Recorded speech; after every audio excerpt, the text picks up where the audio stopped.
90% સ્ત્રીઓ રસોડામાં કામ કરતાં કરતાં થાકી જાય છે અને આ એક મોટી ભૂલ કરતી હોય છે. તો આજે હું તમારા માટે કિચન ટિપ્સ એવી લઈને આવી છું જે તમારા કામને માત્ર 30 સેકન્ડમાં અડધો કરી દેશે. અને હા, તમને આ ટિપ્સ કોઈ નહીં જણાવે. અને આ છેલ્લી ટીપ તો એટલી કમાલની છે કે ના પૂછો વાત. તો ચલો શરૂ કરીએ.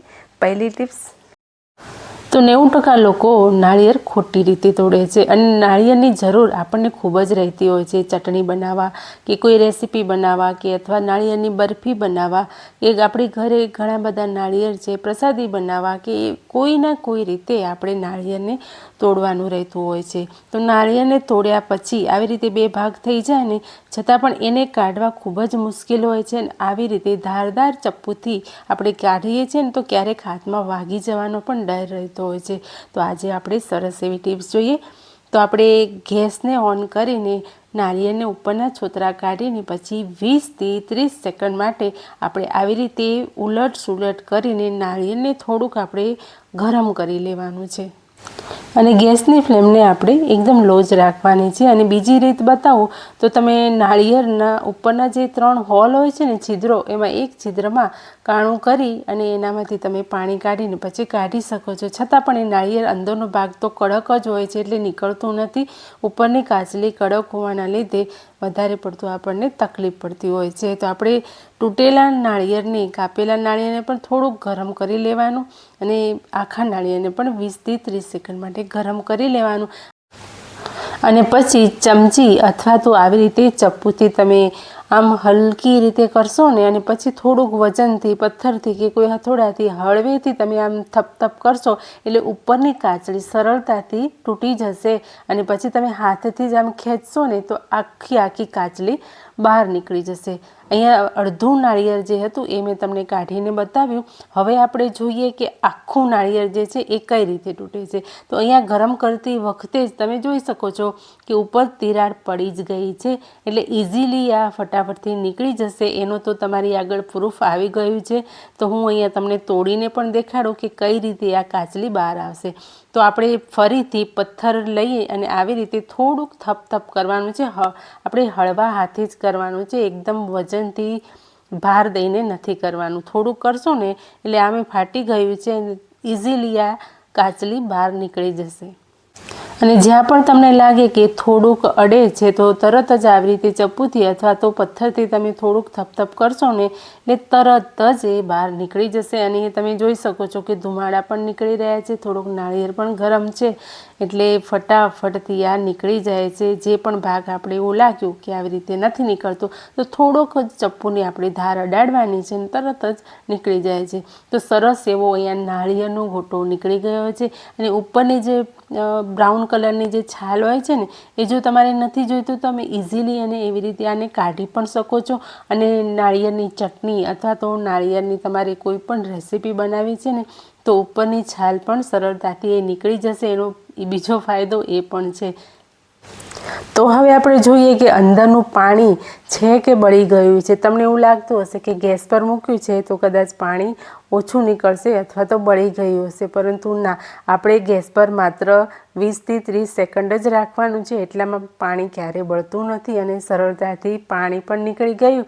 અને અંદરની કાચલી પણ તમે જોઈ શકો છો કે કેવી ધોળી દૂધ જેવી અંદર નાળિયેર નીકળ્યું છે. અને આ નાળિયેર ખાવાનું પણ એટલું આપણને મીઠું લાગે છે. જો આ ટિપ્સ ગમી હોય તો પ્લીઝ વિડીયો પર એક લાઇક જરૂરથી કરજો. અને જોઈ લઈએ આગળની ટિપ્સ.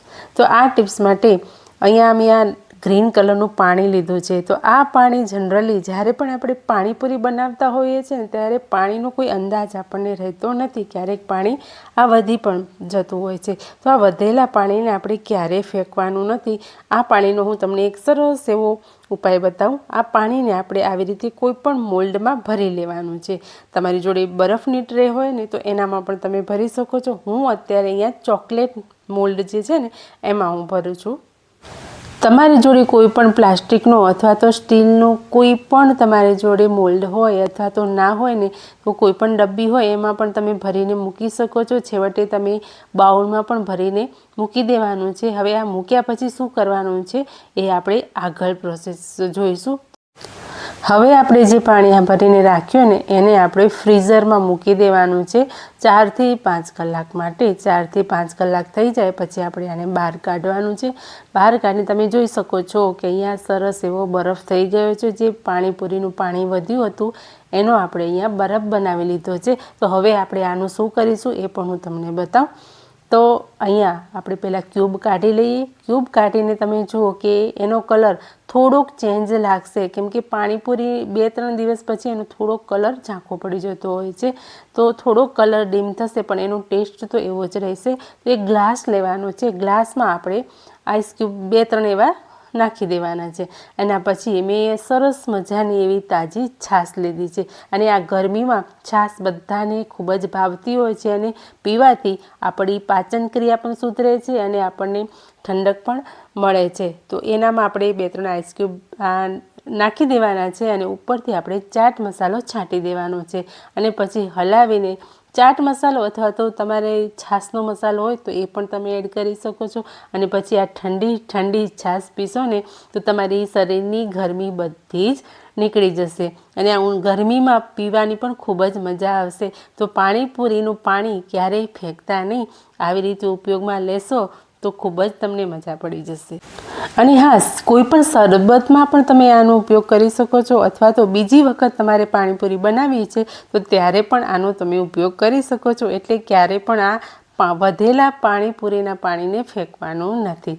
તો ચલો જોઈ લઈએ આગળની ટિપ્સ.